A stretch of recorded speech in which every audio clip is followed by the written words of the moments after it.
اے اہل زمانہ قدر کرو، نایاب نہ ہوں کمیاب ہیں ہم۔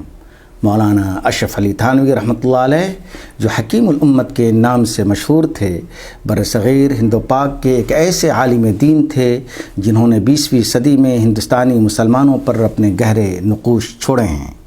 مولانا اشرف علی تھانوی ایک بہترین مفسر، ایک نامور مصنف اور ایک جید عالم دین ہونے کے ساتھ ساتھ ایک ایسے صوفی اور بزرگ تھے جن کے ہاتھوں پر بڑے بڑے اسلامک اسکالرز جیسے علامہ سید سلیمان ندوی اور مولانا عبد الماجد دریابادی مفسر قرآن وغیرہ نے بیعت کی تھی۔ چنانچہ شاعر مشرق علامہ اقبال مولانا اشرف علی تھانوی کے بارے میں کہتے ہیں کہ آپ علم میں ایک اتھارٹی تھے۔ مولانا اشرف علی تھانوی اتر پردیش کے مظفر نگر ضلع کے تھانہ بھون میں 1863 عیسوی کو پیدا ہوئے۔ ماں کا انتقال 5 سال کی عمر میں ہو گیا۔ آپ کے والد نے آپ کی پرورش و پرداخت کی ذمہ داری بخوبی نبھائی۔ ابتدائی تعلیم حاصل کرنے کے بعد دارالعلوم دیوبند میں داخلہ لے لیا، جہاں سے 1883 عیسوی میں فراغت حاصل کی۔ اس کے بعد کانپور کے مدرسہ فیض عام میں ایک مدت تک درس و تدریس اور تعلیم و تربیت کے ساتھ ساتھ دعوتی اور اصلاحی امور میں مشغول رہے، جس کی وجہ سے آپ کی شہرت دور دور تک پھیل گئی۔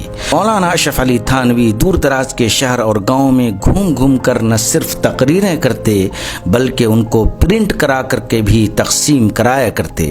اس زمانے میں عام طور پر علماء کرام کی وفات کے بعد ان کی تقریریں شائع ہوا کرتی تھیں، مگر آپ پہلے ایسے عالم دین ہیں جنہوں نے اپنی تقریریں خود ہی چھپوا کر شائع بھی کرائیں۔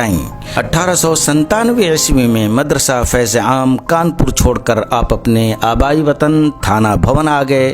اپنے پیر و مرشد حاجی امداد اللہ مہاجر مکی، جو 1857 کے خونی انقلاب کے بعد مکہ ہجرت کر گئے تھے، کی خانقاہ کو از سر نو آباد کیا اور مدرسہ اشرفیہ کے نام سے ایک درسگاہ کی بنیاد رکھی، جہاں آخری دم تک تصنیف و تالیف اور بیعت و ارشاد میں مصروف رہے۔ 1906 عیسوی میں مولانا احمد رضا خان بریلوی اور دوسرے بریلوی علماء نے مولانا اشرف علی تھانوی اور دیگر دیوبندی علماء کے خلاف کفر کا فتویٰ صادر کیا اور اس پر حرمین شریفین کے بہت سے علماء سے تصدیق اور تقریر لکھوائی اور اسے حسام الحرمین کے نام سے شائع کیا۔ یہی وہ کتاب ہے جس کے چھپنے کے بعد برصغیر ہند و پاک میں دیوبندی اور بریلوی فرقوں کا جنم ہوا۔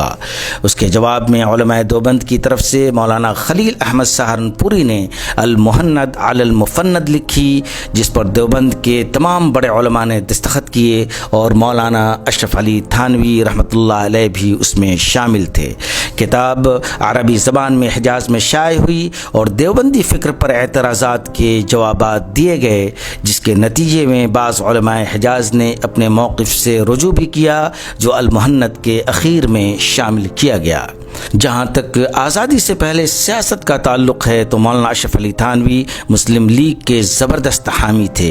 چنانچہ مولانا نے نہ صرف یہ کہ مسلم لیگ اور 2 نیشن کی تھیوری کو سپورٹ کیا بلکہ ہر ممکن مدد کرنے کی کوشش کی۔ مسلم لیگ کے رہنماؤں اور خاص طور پر مسٹر جناح سے مسلسل خط و کتابت اور علماء کی ایک ٹیم کو مسلم لیگ بھیجنا تاکہ انہیں اسلامی امور پر رہنمائی کر سکیں، انہی کوششوں کا نتیجہ تھا۔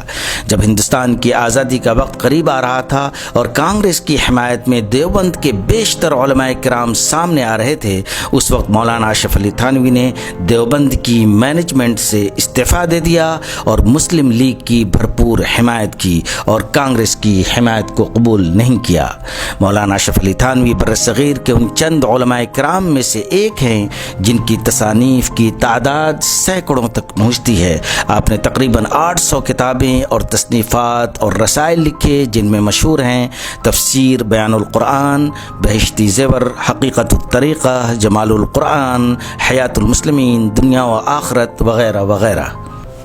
تصوف، سلوک، علم و عمل، تصنیف و تالیف اور دعوت و ارشاد کا ہندوستان کا یہ روشن ستارہ 83 سال کی عمر میں 20 جولائی 1943 عیسوی کو ہمیشہ ہمیشہ کے لیے اس دنیا سے رخصت ہو گیا۔ ڈھونڈو گے اگر ملکوں ملکوں ملنے کے نہیں نایاب ہیں ہم، جو یاد نہ آئے بھول کے پھر اے ہم نفسو وہ خواب ہیں ہم۔ اللہ تعالی مولانا اشرف علی تھانوی رحمۃ اللہ علیہ کی قبر کو نور سے منور کر دے، آمین۔